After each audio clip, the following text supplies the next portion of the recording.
Ladies and gentlemen, thank you for tuning in to the Wheel Fix It team. This is a 2018 Dodge Charger SXT V6, and I've kind of already completed the job, but this may help people that are doing it themselves. This thing came in and got a bad fuel pump, and you're going to get a lot of confusion from some of your parts stores about different devices on this tank. It's got a saddle tank, meaning there's a middle part, and you have a low spot and a low spot because the drive shaft goes through the very center. You know, you got your drive shaft hump, and so this driver side is your actual fuel pump. Notice there's no fuel lines coming out of it. Okay, and when you undo that ring right there, you're going to see some lines that go across over to the other side to a thing called a fuel transfer unit, and your actual fuel outlet line is on it. And I want to give you, just stick with me because I'm going to tell you some really good info about how this works and how I done this. This is a piece of bed rail, come off an old bed frame that I used, and I cut a notch in it, and it gives me a nice long length. That's probably a bit of a 3-foot piece of angle iron right there, and I'm able to angle it just perfectly to get in those notches and knock this out. Because if you use a short punch, you're going to find yourself, it's going to be a pain in the neck, and that really made it a lot easier to get these unlocked. Okay.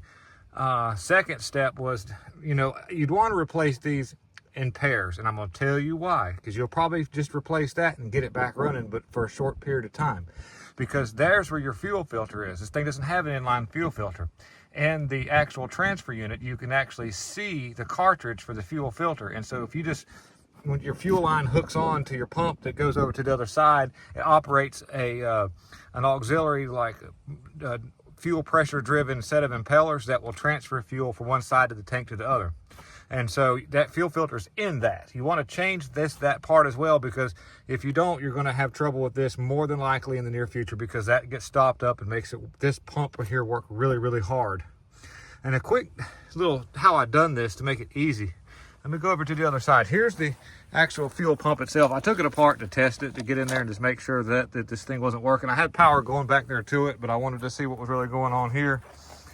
Around to the back of the car here, I'm doing this out in the yard at my shop because I got all my other bays all stopped up, and so this was something I could do out here. It's under the seat, of course, as you can see. Here's the actual transfer unit, and you've got these long lines that I've got here. That's what goes across the saddle part of the tank. And if you just pull these out, you can probably fish them back through. But I found it really easy just to tie a piece of, you could tie a piece of string to it. I just had a really quick little piece of baling wire that I tied to it, and you pull that through and then hooked it back onto my new set of lines, then pulled it back through, and then hooked everything back up. So that was my trick for getting these lines from one side to the other. And if you replace this part here, because this is where the filter is located, in here, it's in that part. And if you don't change it, there's a pretty good chance you're going to be working with another stopped up filter and significantly reduce the life of your new fuel pump. And I had to get, they sell the actual fuel pump itself, that module, on Amazon, but I got the Mopar part for less than $100. So I bought a Chrysler part and put back in it. Same thing right here. It wasn't very expensive at all. And just a quick little rundown too. The seat just pops out by these little things right here. You can just get right up underneath. So a quick little rundown too. The seat itself will just pop up. Right here is one of the little holdy deals. The same thing over there, and you can just get right there and it's a nice little firm little grip, and you can pop the seat up. And these little rings just come out really easy. Just real careful. Somebody's been messing. I didn't do that. I promise.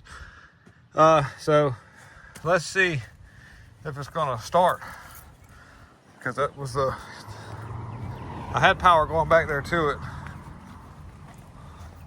Let's just see if it's gonna, might take a second to prime, but let's just see if it'll take off and go here.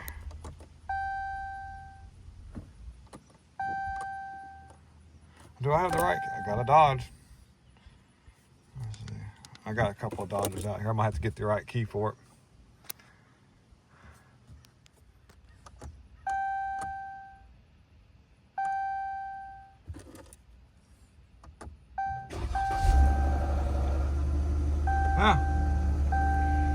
Oh, you can hear, actually with the seat up, you can hear the transfer pump doing its thing there. pretty interesting. Huh.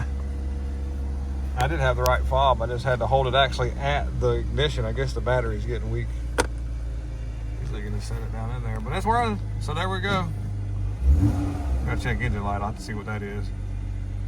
Could be something else altogether, but it runs. Thank you for tuning in. We'll Fix It Team. I hope this helps your do-it-yourself people.